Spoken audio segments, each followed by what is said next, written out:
what you got? What are you doing here? I have a souvenir here. Hey, Rick. What? Come check this out. This guy got a new leg. He brought in his old one. All right. So what is this? That's a pirate leg from the 18th centuries. Yeah, this is... Did it come with an eye patch? No. Aw. I'm going into the pawn shop today to try to sell my pirate leg. I got this leg in New Orleans, and I've had this for about 6 or 7 years. I'm trying to get $7,500 for it. Where in the world did you get this thing? I'm a lead singer for the original Cornell Guthrie Coasters. I got it from a fan. We did a segment in the show about dancing with a one-legged woman. Okay. Yes, he said, I love your accent. He gave me this. He said that was original, authentic from the 18th centuries. So how does this one-legged song go? I ain't gonna bump no more with a one-legged woman. I honestly gotta say, this is the first. I've had pirate treasure, I've had a pirate's treasure chest, but I've never had a pirate's peg leg. I love it. You know, I don't know a lot about peg legs, but round-headed nails like this came out in the 19th century, so it could have belonged to a pirate, but I think it's Civil War. During the Civil War, there were so many amputations. If you broke a leg, they didn't set it. They filled you up with laudanum, which was morphine. They chopped it off and hoped you didn't die from infection. I'm pretty sure this dates the Civil War, and anything to do with Civil War, there's tons of collectors, so I'm interested. Yeah, I mean, if this thing's a pirate leg, this thing's Civil War, I mean, I just have no idea what it would be worth. So let me call someone in, they'll take a look at it, and it might be worth something, okay? Okay. Thank you very much. All right, have a good one, man. You too. This might come as a shock, but I don't know any peg leg experts. But I think I know somebody who might be able to tell us more about it. I'm the owner of West Sea Company, and I'm a specialist in nautical antiques. I'm passionate about nautical antiques because of the fact that they were all over the world with sailors. You never know where a piece has been or just exactly who owned it, and I think that's fascinating. This is definitely a usable item and has seen a lot of use. It's just a question of how old and who used it. It's obviously very simply made, but actually it's pretty amazing. You can see here that it's hollow on the inside. That makes it lightweight. This was probably made for somebody that had a leg cut off below the knee. The knee would fit here, and the stump then would protrude here. And it was supported by this brace. Pirates were subject to wounds in battle, and the conditions aboard the ship would have made it necessary sometimes for amputation, and they would just give them one of these. If it really were an 18th century or earlier pirate's peg leg, you could be asking the moon for this thing. It could be worth well over $10,000 bucks. Round one. Ready, go! Hi!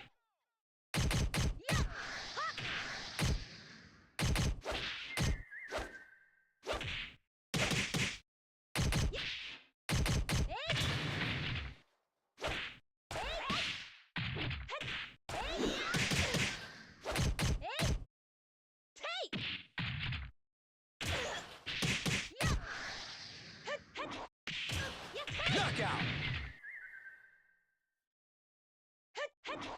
Round two. Ready, go!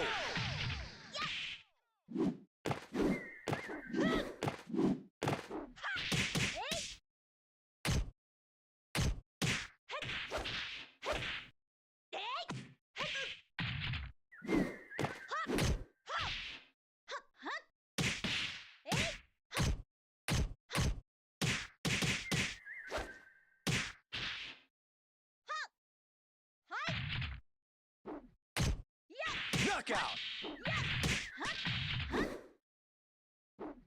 Round three. Ready, go!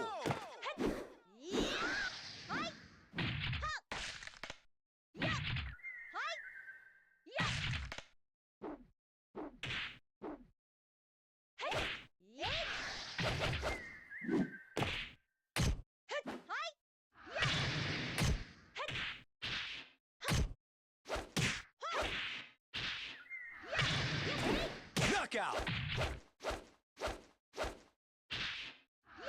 Round four. Ready, go!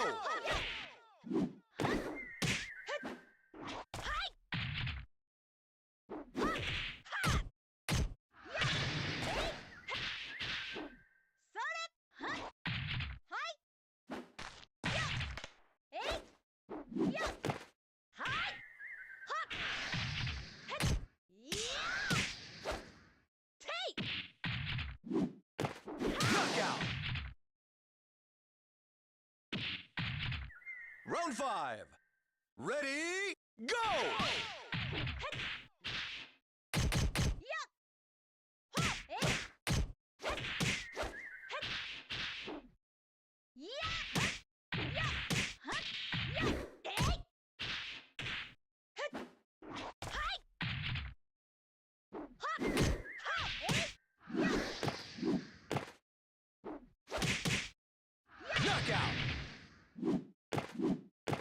Between a regular prosthetic leg from the Civil 力 War だけでは versus the pirate. So it's all あ about たし the まへん hardware that's on it. It's obviously handmade.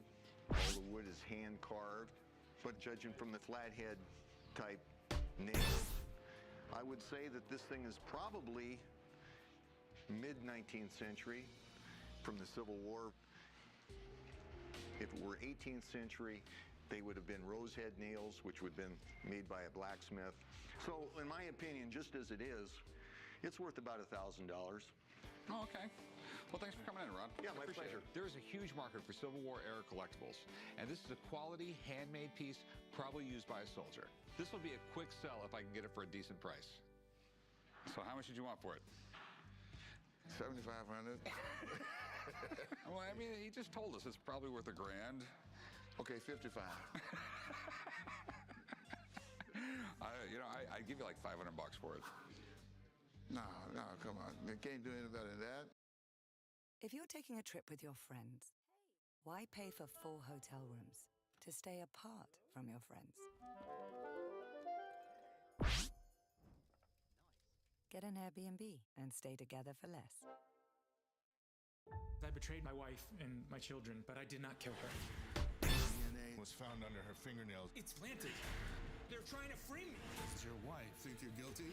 It's my life on the line. I'll do whatever I have to. I mean, 500 is what I could do. I appreciate that, but I think I'm going to keep it. That's all I can get. Okay. Thank you very much for your time. I'm bummed we couldn't make a deal. I already had a few collectors in mind for this thing, but if I can't make any money, I'm not going to make the deal. Hey, how's it going? Good.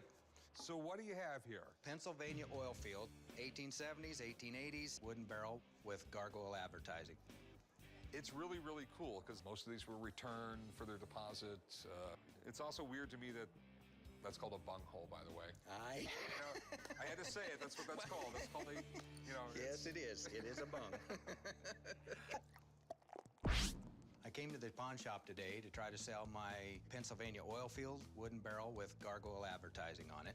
In my opinion, it's one of a kind. I've done 7 years of research and cannot find anything equal. I'm hoping to get, 50 grand out of this thing. Who knows?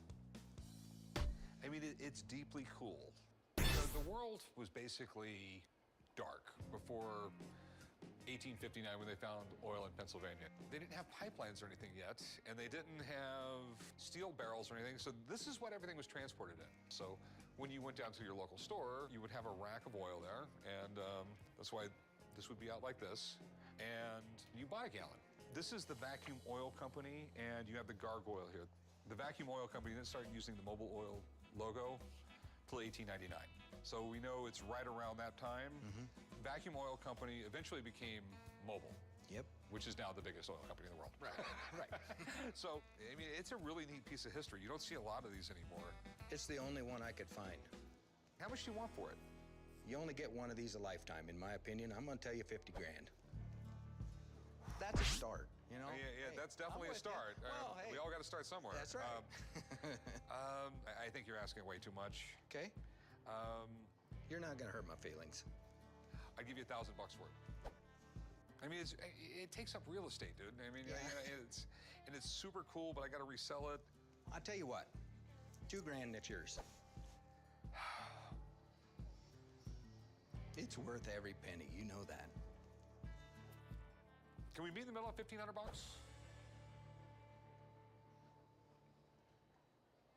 I'm in. Sweet. This is cool. Let's go do some paperwork. I'll have my guys grab it. Okay. I'm settling on $1,500 because it is 10 times my money. I bought it for $150. That's a home run to me. What do we have here? It's a lion's head chair that was in my family since I was a kid. Okay. Well, it's interesting. It looks like the most uncomfortable thing in the world. I'm here at the pawn shop today to sell my hand-carved lion's head chair. I've never seen a chair like this. It's made entirely of wood. There are no screws or nails in it. It's very intricately carved. I'm looking to sell it because I really have no sentimental value for it. It's a beautiful piece and somebody might enjoy it. I'm asking $1,000 for the chair. Do you know much about it? I don't really. It was handed on from my grandmother to my father to me. Okay.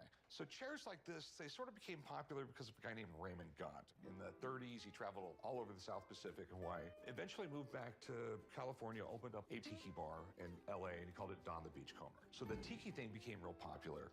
At that time, carved furniture was very, very expensive. It was done by American or European craftsmen. So we started importing a lot of chairs like this from the South Pacific and Hawaii. The craftsmen over there were incredible. They could do this very, very quickly and sell them very inexpensively. People fall in love with it. They thought it was great. You know how it is in the 1950s. It was a cool thing to have a little bar in your house, and they'd all have a different little theme. And then by the 1960s.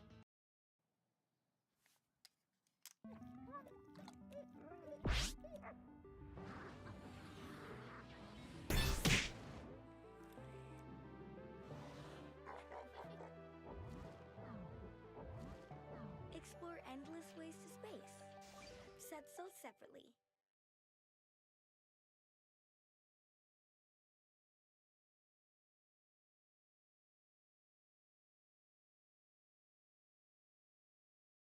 Oh, darling.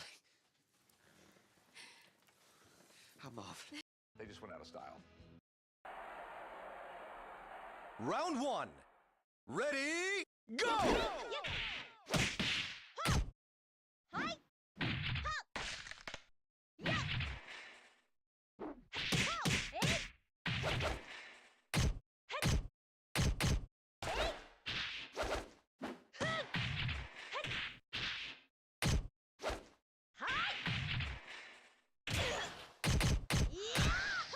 Knockout!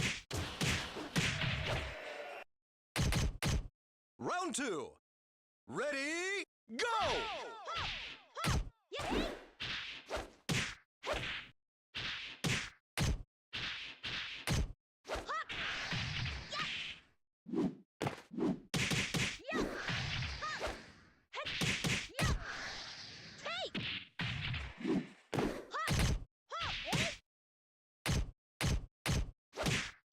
Knockout! Round three. Ready, go!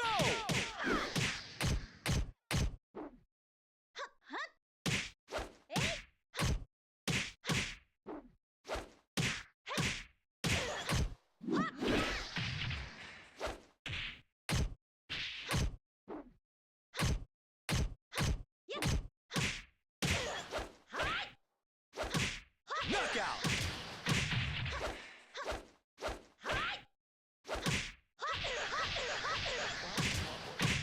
I would like $1,000. 力だけでは明かしまへん。 I would like to get $1,000 for a chair like this. The fact of the matter is, it's just in the 1950s, it was cool. It is not cool now, and it's going to be tough to sell. If I did buy it off you, it would sit in a corner for years and years, taking up valuable real estate in my place. So good luck with it. Maybe put it online. Maybe donate it. Maybe get a tax deduction. That's what you need to do.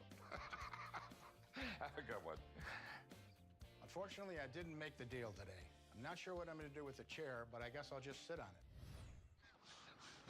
What in the hell is this? This is a vintage all-wood motorcycle. It's a smart cycle. Good for the environment. I decided to come to the pawn shop today to see if I can unload my vintage all-wooden motorcycle. I think this bike originally sold for about $3,500. My wife does not think it's as nice as I do, and she pretty much forced me to remove it from the house. So tell me about this thing. Well, it's solid wood, right down to the tires. They appear to be rubber, but they're wood. The brake cables, the electrical lines, everything is wood. Wood vines. Is there any name on it or anything? Any artist name? I looked for names. I looked for numbers. There's nothing. This must have taken someone forever to make. It's solid wood and quality craftsmanship. I just have no idea who made it or why. So how much does this thing weigh? We're guessing it weighs about 500 pounds. Almost as much as a real Harley. That's correct. This is definitely the kind of bike I could ride. I don't think it's really made to ride. Round one. Ready, go! Hi! Hey!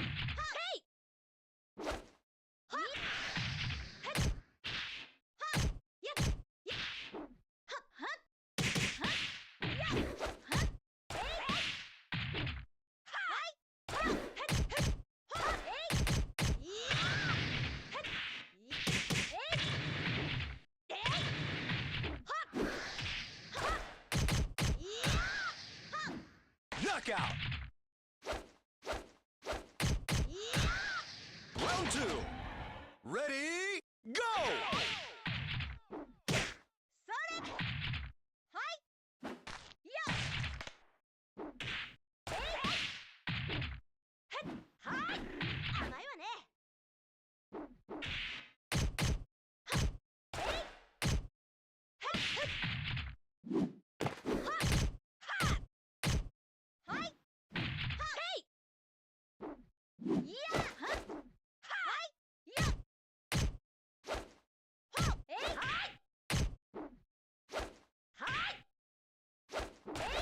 Knockout! Round three. Ready, go!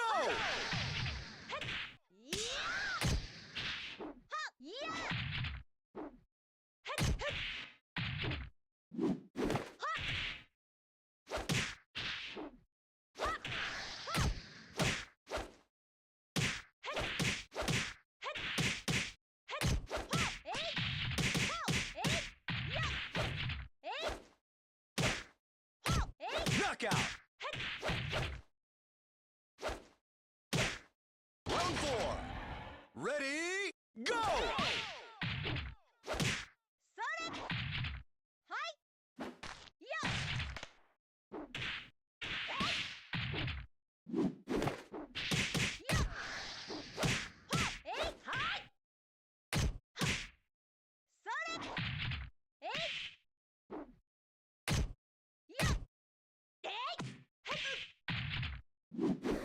Knockout!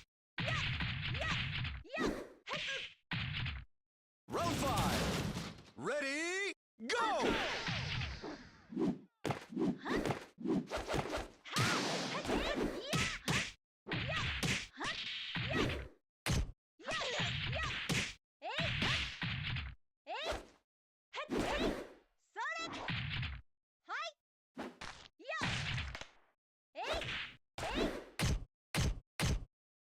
Knockout! However, it does move, it rolls. Care if I sit on it? Have a seat. 力だけでは Chum, 明かしまへ be ん careful. I'm a little nervous Chum will break it. Can you picture my hair blowing in the wind? Then I have to buy it. Okay, so what do you want to do with this thing, man? I got an anniversary coming up. I wanted to get my wife a nice piece of jewelry. So I was thinking, do a store credit. Of how much? $3,500 bucks. You gotta be kidding me. Not kidding you at all. I mean, it's cool and everything, man, but I don't know what the hell I would do with it. If I had more room in my store, I'd probably take it. What about on the roof up there? This is Vegas. This thing would break into pieces in a week. That's true, too. You know, the heat would just kill it. I'm gonna pass. Okay. Thanks for coming down, though, man. I appreciate it. Thank you. Glad I got to see it. I am very surprised these guys didn't want to buy it. Since I wasn't able to make a deal with these guys, I think I'm going to take it down to the Harley dealer and see if I can trade it in for something nicer. Earlier, I got a call from a guy wanting to sell some antique artwork. So me and the old man, we're on our way to go check it out. How you doing, guys? Oh, pretty good. So what do you got here, guy? Well, there's some wood carvings that I've acquired, and I just need to get them out of my yard. If you see, I got quite a lot of... Yeah.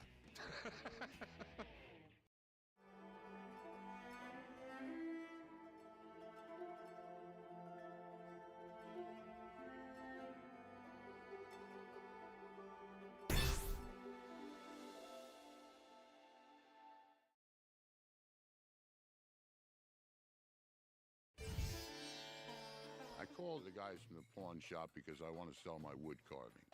I don't know if they're worth $1 million or worth $10.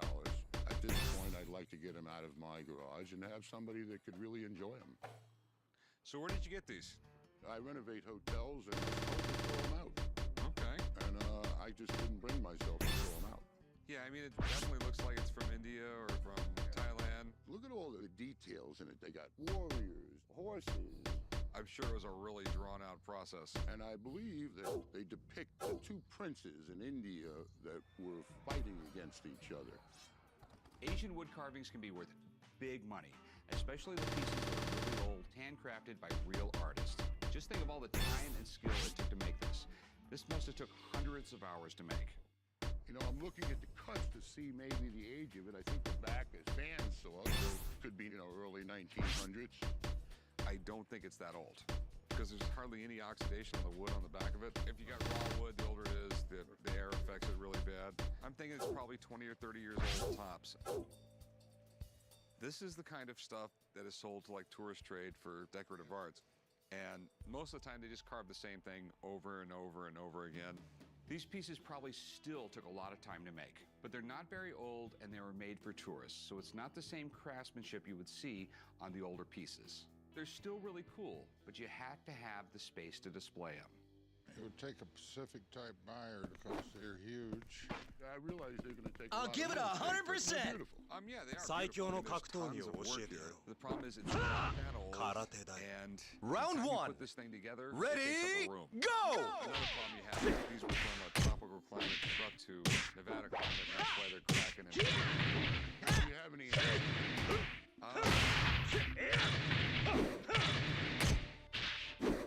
I just don't think there's any money here. Well, if you come across anybody that wants some artwork like this, you know where it is. I know exactly where to send them. Knockout! I'm not really disappointed that I didn't make a deal with them. It's a specialty market. It's going to make a special person to want them. Round 2. Ready, go! Soda! We ought to put it here. Right here. Hey, man. What? I think you guys got some jumping stuff. Oh, okay. Knockout! To go to the pawn shop today to sell my treasure chest. I bought that in Round 3. and it looks very cool, so I hope I can make some dollars out of it. What do you know about the history of this chest? I got this in Miami in an old pirate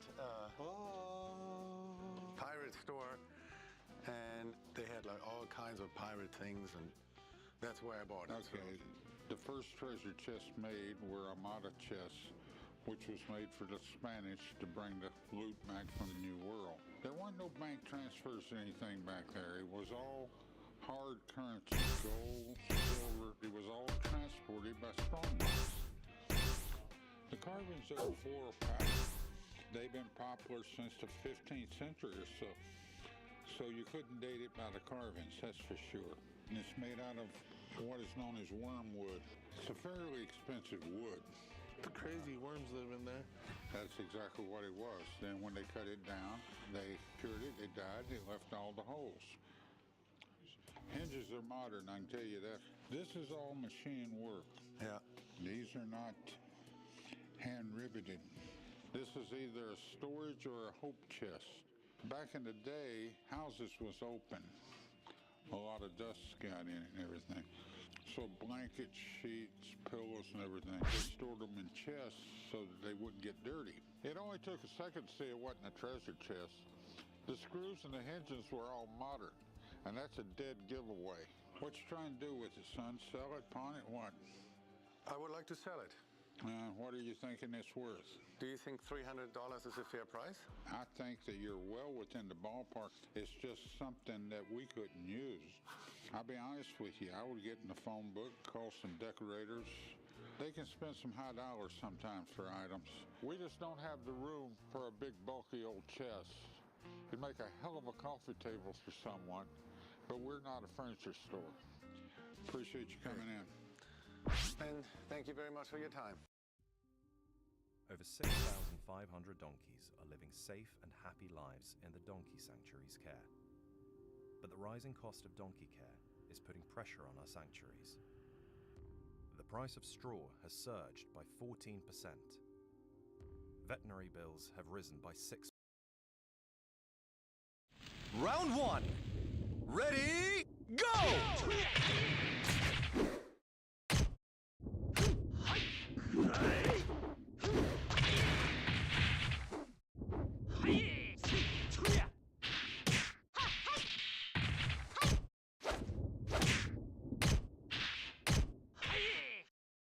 Knockout! Round 2. Ready, go!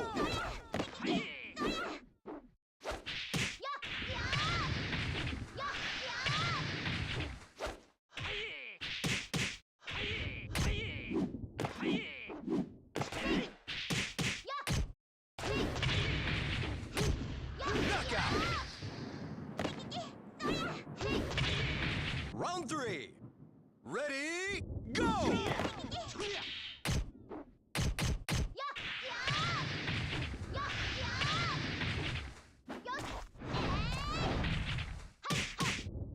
Knockout! Round 4. Ready, go!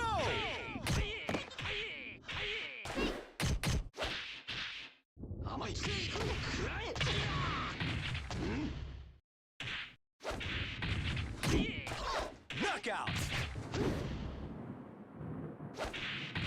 Round 5. Ready, go!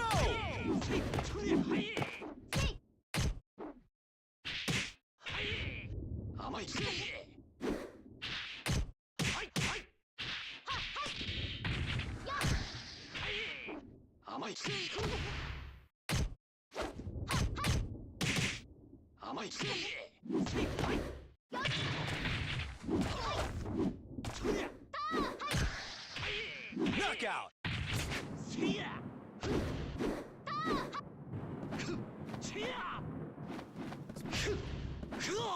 いかがかな? Chumley, get my hand taking this back out, okay? Don't give me that hound dog look.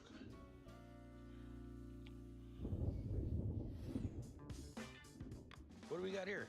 It's a miter box. It's from the late 1800s, early 1900s, and it does come with instructions. Explains every part of it. This tool was a game changer during the Industrial Revolution. Before that, they had wild beavers, and they used them to cut wood. I'm here at the pawn shop to sell my antique miter box. So I found it at a swap meet, and to me, just certain tools are like pieces of art, and that's what drew me to it. I'm hoping to sell the miter box for $150 today. It is really cool. The miter box was used to cut exact angles in wood, which saved a whole lot of time if you were in a factory and had to make a whole lot of stuff out of wood. This is Industrial Revolution time. The entire landscape of America started changing after the Civil War. You know, it used to be mostly rural stuff where people had a big piece of land, farms, stuff like that, and then people started migrating to cities where there was work. They started coming up with stuff like this because you could make 1,000 picture frames in a day with something like this. Right. You know, making these cuts in a picture frame exactly the same every single time without something like this was pretty much impossible or really damn hard. Prior to stuff like this, most guys, if they're really good, they could get it right about 90% of the time. Right. This made it so easy a child could use it. You pick it up, you have the degrees, 0 degrees, 45 degrees, and if you need to make, 22.5-degree cuts on a piece of wood all day long, and they all got to be exactly the same, this is the tool you had to have. Yeah. It was pretty brilliant when you think about it. I mean, it looks like it's in fairly good condition. What are you looking to get out of it? About 150. The reason these things are collectible is because they're generally pretty cheap. Right. You know, carpenters don't go out and spend $10,000 on, decorative carpenter stuff. Right. I'd offer you about $80 for it. Can you do 85 maybe? I'm not going to lose it for $5. Sounds good to me. Hey, cool, dude. All right. I appreciate it, man. Come with me, let's do some paperwork. All right, thank you very much. I think I did okay. And I understand they got to make their money. So, I mean, you can't just expect to sell it for what you could retail it for. So I'm comfortable with that, quite comfortable.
After Germany was defeated during the First World War, it lost this territory, and Belgium, despite suffering a harsh occupation for most of the war, only received these lands. But given that Denmark got all of this despite not fighting at all, why did Belgium get so little? So, as you'll know, Belgium didn't exactly have a good time during the First World War. And once it was over and Germany defeated, the question turned to what Belgium and others would get in terms of compensation. Some powers, like France and Italy, were keen on punishing the Central Powers territorially, whereas the United States wanted the territorial changes to be minimal and based mostly on demographic lines. Belgium was divided between French speakers in the south and Dutch speakers in the north, and so different politicians in the country had different priorities on which territory was rightfully theirs. For example, some French-speaking politicians there laid claim to these parts of France because they historically belonged to the Spanish Netherlands. Many in Belgium also argued that the Netherlands as a neutral country essentially helped Germany by allowing it to trade with the wider world. As such, it needed to be punished, which meant Belgium getting these lands. The reason why they chose them is that when Belgium was a part of the United Kingdom of the Netherlands, these regions were administered as a part of the south, but Belgium lost them after its independence. One thing you'll notice though is they also wanted this part here. There was no historic claim to the region, it was just an added extra to punish the Netherlands for not fighting. Some politicians there pushed for Luxembourg to either be annexed into Belgium entirely, or more likely pushed into a personal union with it. And thus it, and by extension Belgium, would gain these lands as compensation for Luxembourg's occupation during the war. And as for Germany, Belgium wanted compensation, and the initial plan was to push to get this. These were the only ideas for annexation that were even remotely mainstream, but there were some more extreme politicians and military leaders that argued for the annexation of these German lands up to the Rhine. So in the end, why did Belgium get so little despite wanting so much? Well, first of all, a lot of the things that some of its politicians were asking for were frankly nuts. The Entente were never going to punish the Netherlands for its neutrality whilst rewarding Denmark for its own. And the idea of Luxembourg being annexed or forced into a union with Belgium for the crime of also being invaded was laughable. Furthermore, one of the foundational principles the Entente held with respect to territorial changes was self-determination. The people who lived in the majority of these areas certainly didn't see themselves as Belgians, and so they were never going to vote to join. Another issue was that Belgian diplomats often couldn't agree themselves on what they wanted, and in the end they demanded so much that it offended their allies. This is why Belgium's gains were these in Africa and these lands here. These were lands occupied by Germans, but the Entente knew it needed to give Belgium something, and so transferred they were. And these Belgian lands were reliant on this railway. And so Belgium demanded that it also be annexed, which it was. And this is why there's these weird clumps of German territory hanging out about inside Belgium. Belgium was also given token financial compensation and told essentially to shut up and deal with it. And so, for all of Belgium's trouble, this is what it gained. I hope you enjoyed this episode, with a special thanks to my patrons: James Bizanet, Kelly Moneymaker, Sky Chappelle, Katoitska, Anthony Beckett, Rod D. Martin, Yuduan Wang, Marcus Arsner, YN Hockey, Alex Schwinn, AF Firefly, Captain Psydog, Spencer Lightfoot, Gustav Swan, The McWhopper, Shuenin, Marvin Cassow, Winston Kaywood, Spinning 3 Plates, Andy McGeehee, Kamoon Yoon, Calling Dr. Howard, Dr. Fine, Dr. Howard, Todd Short, Copper Tone, Maggie Patskowski, Words About Books Podcast, Jim Stromberg, Miss Izette, and Charles the First.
Round one.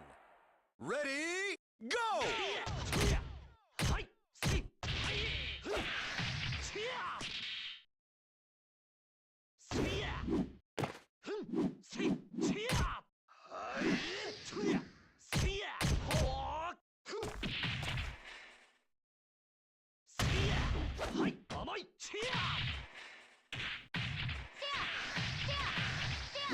Knockout!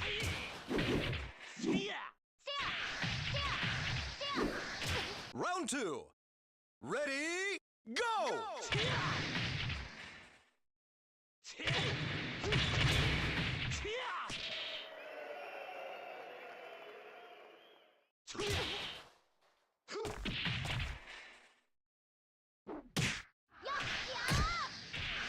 Knockout! Round three. Ready, go!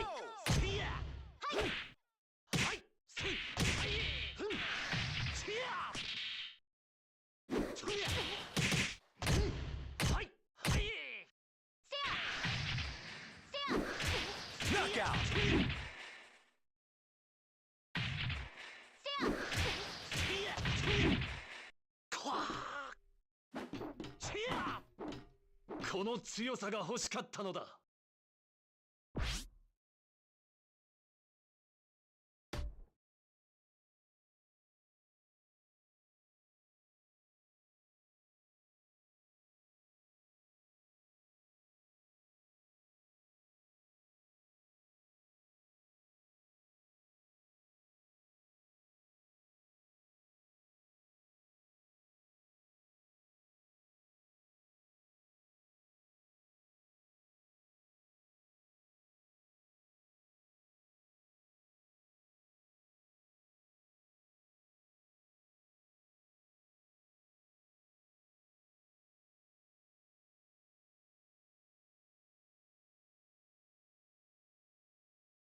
I assume you're ready. Round 1. Ready, go!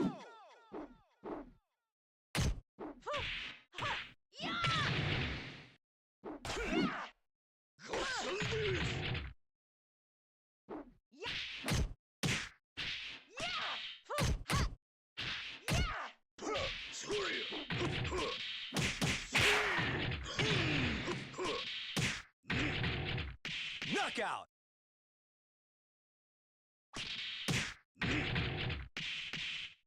Round 2. Ready, go!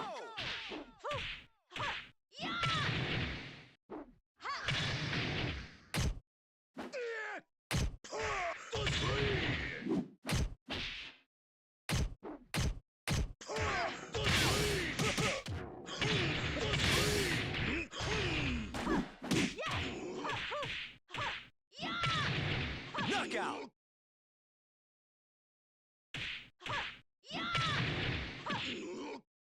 Round 3. Ready, go!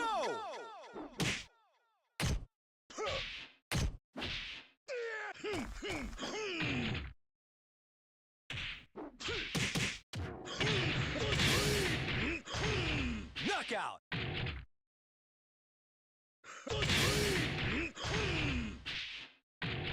Round 4. Ready, go!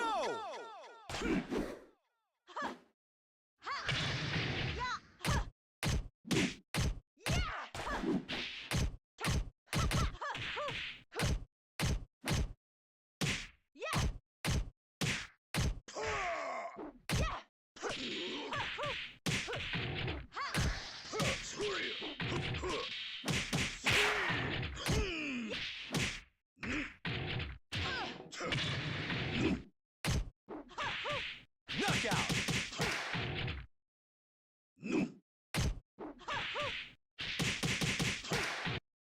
どすこいどすこいどすこいどすこいどすこい笑いが止まらんわい。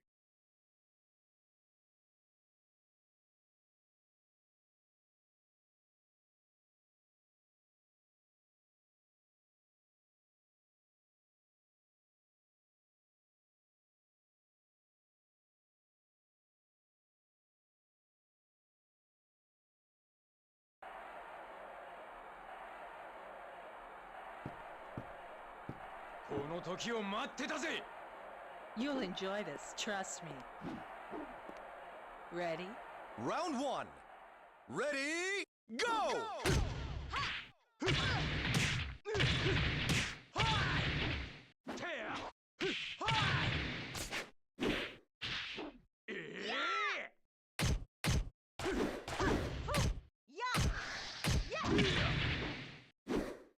Knockout!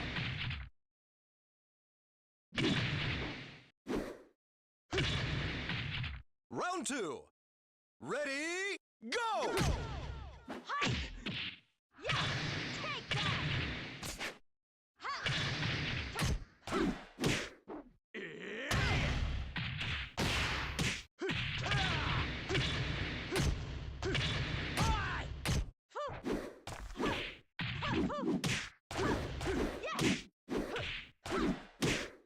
Knockout!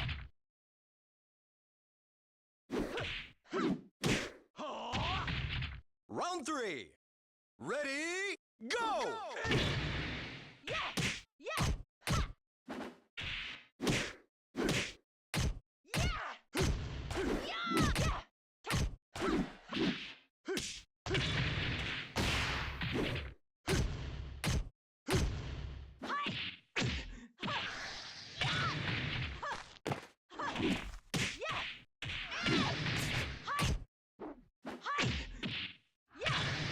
Knockout!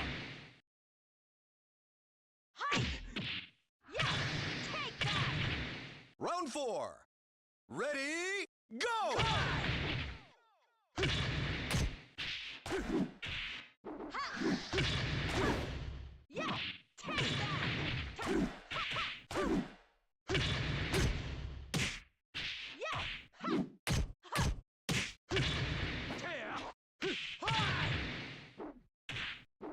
Knockout!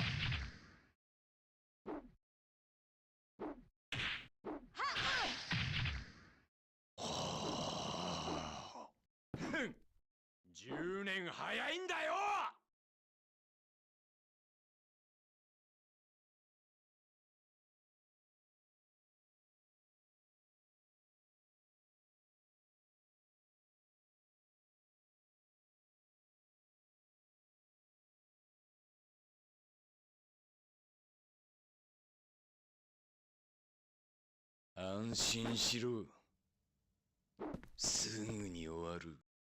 Let's see how many seconds you'll last.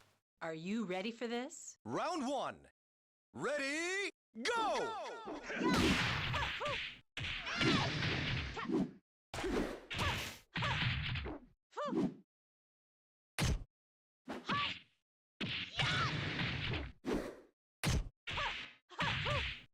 Excellent!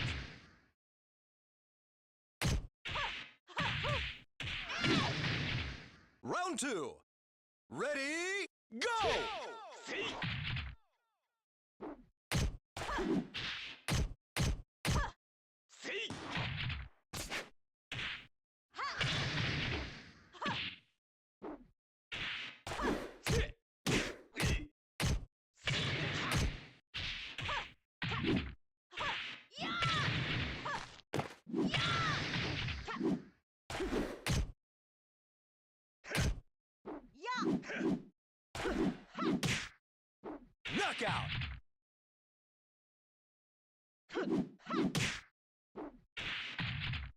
Round 3.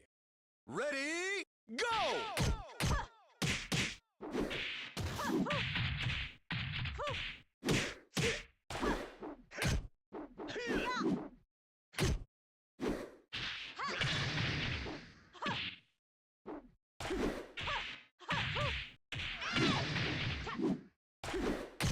Knockout!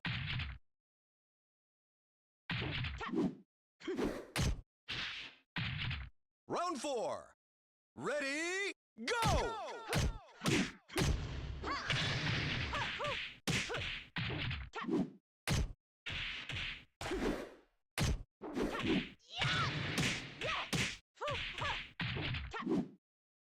Knockout!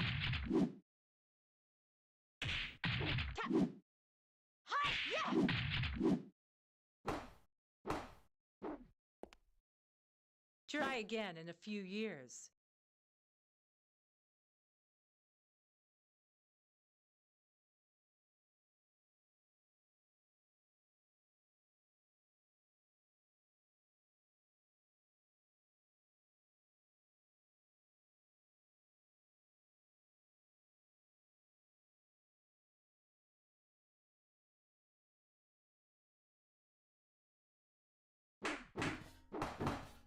I won't go easy on you.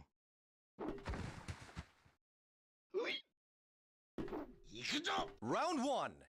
Ready, go!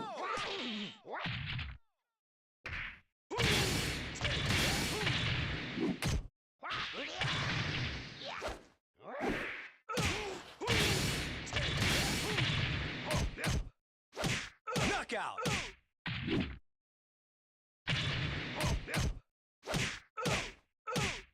Round 2.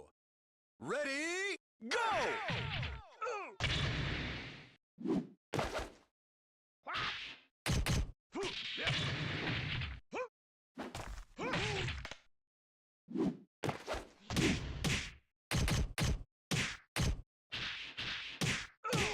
Knockout!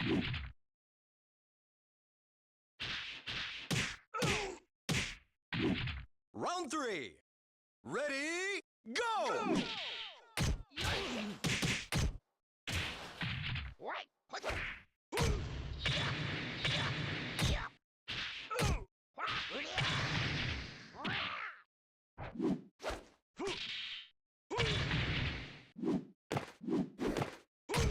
Knockout!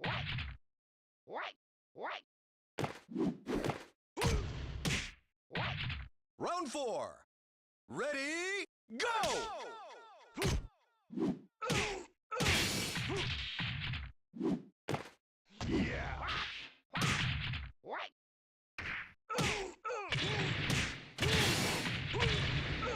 Knockout!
Oh!